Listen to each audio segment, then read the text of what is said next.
ప్రభుత్వం అధికారంలోకి వచ్చిన తర్వాత అభివృద్ధి పరుగులు పెడతా ఉంది.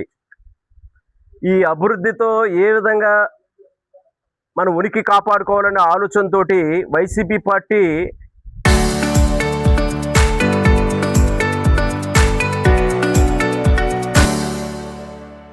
రాష్ట్రంలో బురద జల్లటమే ఏకైక లక్ష్యంతో పనిచేస్తూ ఉంది. దానికోసం అన్ని రకాల జిమ్మికలకి పాల్పడుతూ ఉంది. రాష్ట్రంలో ఎన్డీఏ కూటమి పరిపాలనలో శాంతి భద్రతలు బ్రహ్మాండంగా ఉన్నాయి. ఎక్కడ కూడా కుల మత ప్రాంత భేదాలు లేకుండా కూడా పరిపాలన ప్రజారంజకంగా ప్రజలకు మేలు చేస్తూ శరవేగంగా ఈ రాష్ట్రాన్ని ముందుకు తీసుకెళ్తూ ఉన్నారు ఎన్డీఏ కూటమి తరఫున చంద్రబాబు గారు, పవన్ కళ్యాణ్ గారు, మోడీ గారు. మరి ఇటువంటి నేపథ్యంలో ఆత్మీయ సమ్మేళనం పేరుతో కాపు కులంలో సాపు సామాజిక వర్గాలలో మరి రేకెత్తించే విధంగా కాపు నాయకుల ఆత్మీయ సమ్మేళనం పేరిట మరి మాట్లాడిన మాటలు చాలా హాస్యాస్పదంగా ఉన్నాయి. కేవలం రాజకీయ దిగజారుడుతనానికి అవి నిదర్శనం. మరి అధికారం పోయినప్పుడే ఈనాడు వైసీపీ పార్టీకి కులాలు గుర్తుకొస్తున్నట్టుగా ఉంది. మరి అధికారంలో ఉన్నప్పుడు కులాలకి ఏమాత్రం కూడా దాని మీద వారు స్పందించింది లేదు. కాపు సామాజిక వర్గం పట్ల ఏ విధంగా వ్యవహరించారో ప్రజలకు తెలుసు. అసలు వైసీపీ పాలనలో కాపులకి ఏం చేశారో ఒకసారి వైసీపీ నాయకులందరూ కూడా చెప్తే బాగుండేది. కాపు సామాజిక వర్గం చెందిన నేతలందరూ చెప్తే బాగుండేది. కాపులకంటూ ద్రోహం చేశారు అంటే వైఎస్ జగన్మోహన్ రెడ్డి గారు వైసీపీ ప్రభుత్వం అధికారంలోకి వచ్చిన తర్వాత.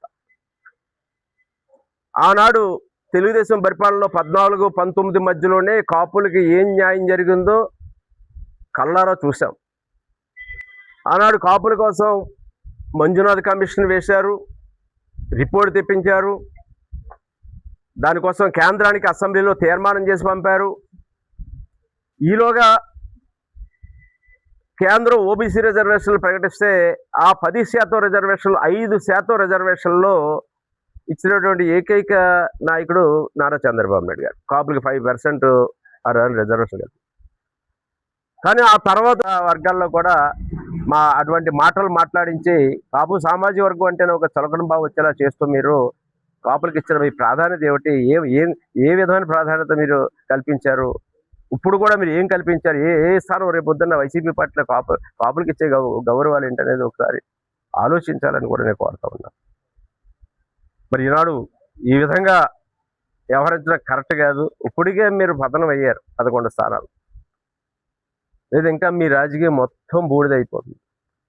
ఇదే వ్యవహార శైలిలో మీరు ఇంకా కులాలు అటు మతాలు ప్రాంతాలు తీసుకొస్తూ రాజకీయం చేద్దాం అనుకుంటే, శాంతి భద్రతల భంగం కలిగించే పరిస్థితులు ప్రోత్సహిద్దాం అనుకున్నా మీరు ఇంకా రాజకీయంగా ఖాళీ బూడిదైపోవడం తప్ప ఏమి ఉండదని తెలియజేస్తూ ఉన్నాం.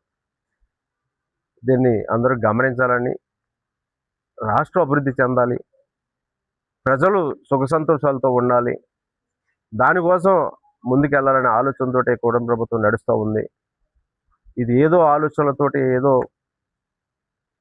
మభ్యపెట్టి మాయపుచ్చి మొసలి కన్నీరు కాచి ఈనాడు ఏదో చేద్దామంటే అటువంటి ఇవన్నీ అందరికీ నిజాలు తెలుసు, వాస్తవాలు తెలుసు. ఎలాంటి ప్రజల ముందు ఎవరి ఆటలు సాగవని తెలియజేస్తూ అటువంటి కార్యక్రమాల్లో పునఃస్థాపన పెట్టాలని కోరుతా ఉన్నాను.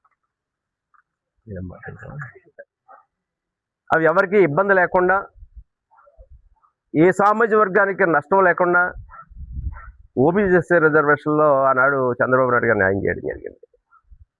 కానీ జగన్మోహన్ రెడ్డి గారు వచ్చిన తర్వాత ఏమిటి అధికారంలోకి వచ్చిన మరి ఆనాడు ఈ కాపు నాయకులు ఎందుకు జగన్మోహన్ రెడ్డి గారిని ఆ రిజర్వేషన్ల కోసం అడగలేకపోయారు? ఆనాడు ఏమైపోయారు? మరి ఆనాడు పెత్తనాలు చేసింది ఎవరు? వైసీపీ నాయకులు. శ్రీకాకుళం జిల్లా నుంచి కృష్ణా జిల్లా వరకు చూసుకుంటే విజయసాయి రెడ్డి గారు, వైవి సుబ్బారెడ్డి గారు, మిథున్ రెడ్డి గారు వీళ్ళే. మరి ఈనాడు ఆ నాయకులు ఏమి మాట్లాడరే? ఎక్కడ ఏ విధమైన మాటలు మాట్లాడరే? ఆనాడు పెత్తనం వారు చేశారు. ఈనాడు మరి ఇలా మాట్లాడేది కాపు సామాజిక వర్గ నేతలు అట్టుకుని పబ్బం గడుపుకుందాం అంటున్నాడు జగన్మోహన్ రెడ్డి గారు.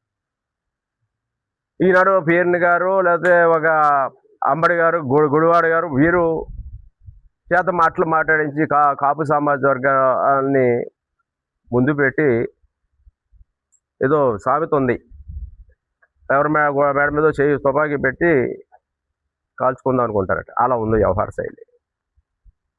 మరి ఆనాడు 2014-19లో తెలుగుదేశం హయాంలో 5% ఈడబ్ల్యూఎస్లో రిజర్వేషన్లే కాకుండా కాపు కార్పొరేషన్ వేశారు. దాని ద్వారా స్వయం ఉపాధి రుణాలు వచ్చాయి, విదేశీ విద్య వచ్చింది, దాని మీద సివిల్ కోచింగ్ వచ్చింది, కాపు సంఘాలకి భవనాలకి నిధులు ఇచ్చారు.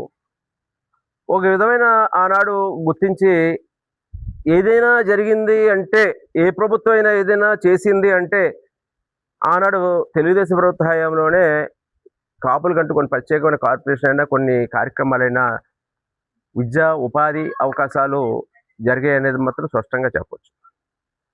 మరి ఈనాడు ఏ రకంగా మీరు మళ్ళీ మాట్లాడుతూ ఉన్నారు? మరి ముద్దగడ భద్రరామ గారు 2019 వర్గాల్లో కూడా అటువంటి మాటలు మాట్లాడించి కాపు సామాజిక వర్గం అంటేనే ఒక చులకన భావం వచ్చేలా చేస్తూ మీరు కాపులకు ఇచ్చిన మీ ప్రాధాన్యత ఏమిటి? ఏ విధమైన ప్రాధాన్యత మీరు కల్పించారు? ఇప్పుడు కూడా మీరు ఏం కల్పించారు? ఏ స్థానం రేపు పొద్దున్న వైసీపీ పార్టీలో కాపులకు ఇచ్చే గౌరవాలు ఏంటనేది ఒకసారి ఆలోచించాలని కూడా నేను కోరుతా ఉన్నాను. మరి ఈనాడు ఈ విధంగా వ్యవహరించడం కరెక్ట్ కాదు. ఇప్పటికే మీరు పతనం అయ్యారు 11 స్థానాలు. లేదు, ఇంకా మీ రాజకీయం మొత్తం బూడిదైపోతుంది. ఇదే వ్యవహార శైలిలో మీరు ఇంకా కులాలు అటు మతాలు ప్రాంతాలు తీసుకొస్తూ రాజకీయం చేద్దాం అనుకుంటే, శాంతి భద్రతల భంగం కలిగించే పరిస్థితులు ప్రోత్సహిద్దాం అనుకున్నా మీరు ఇంకా రాజకీయంగా ఖాళీ బూడిదైపోవడం తప్ప ఏమి ఉండదని తెలియజేస్తూ ఉన్నాం. దీన్ని అందరూ గమనించాలని, రాష్ట్రం అభివృద్ధి చెందాలి, ప్రజలు సుఖ సంతోషాలతో ఉండాలి, దానికోసం ముందుకెళ్లాలనే ఆలోచనతోటి కూటమి ప్రభుత్వం నడుస్తూ ఉంది. ఇది ఏదో ఆలోచనలతోటి ఏదో మభ్యపెట్టి మాయపుచ్చి మొసలి కన్నీరు కాచి ఈనాడు ఏదో చేద్దాం ఉంటే అటువంటి ఇవన్నీ అందరికీ నిజాలు తెలుసు, వాస్తవాలు తెలుసు. ఎలాంటి ప్రజల ముందు ఎవరి ఆటలు సాగవని తెలియజేస్తూ అటువంటి కార్యక్రమాల్లో పునఃస్థాపన పెట్టాలని కోరుతా ఉన్నాను. అటువంటి ఈనాడు మళ్ళా వైసీపీ పార్టీ కాపు సామాజిక వర్గం కాపు నాయకులు బయలుదేరటం అంటే చాలా విచిత్రంగా ఉంది. కనీసం ఈ హయాంలో ఒక రాజ్యసభ స్థానం, వైసీపీ హయాంలో ఒక కాపు సామాజిక వర్గం ఒక 2 రాజ్యసభ స్థానం కూడా లేదు. అన్నట్టు ఉభయ గోదావరి జిల్లాలో కాపు సామాజిక రాజ్యసభ స్థానం ఉండేది. వచ్చిన వెంటనే ప్రభుత్వం సానా సతీష్ గారు రాజ్యసభ సభ్యత్వం ఇచ్చింది. రాయలసీమలో ఇక్కడ రాజంపేట ఎంపీ స్థానం ఎప్పుడు కూడా కాపు సామాజిక బలిజ వర్గానికి ఉండేది. అటువంటి రాజంపేట స్థానాన్ని ఈయన రావడంతో మిథున్ రెడ్డి గారికి కట్టబెట్టాడు. అక్కడ రాయలసీమలో ఎంపీ స్థానం వారికి ఆ కాపు సామాజిక వర్గం చెందిన నేతలకు లేకుండా చేశారు. ఇటువంటి ఎన్నో కార్యక్రమాలు ఇంకా వైసీపీలో కాపులకి అన్యాయం జరిగింది, ద్రోహం జరిగింది చెప్పడానికి అవకాశాలు ఉన్నాయి. కానీ ఎక్కడా తెలుగుదేశం పార్టీలో ఆనాడు కమిషన్ ఇవ్వటం, కార్పొరేషన్ పెట్టడం, రుణాలు ఇవ్వటం, లేదా విదేశీ విద్య ఇవ్వటం, సివిల్స్ కోచింగ్లు ఇవ్వటం,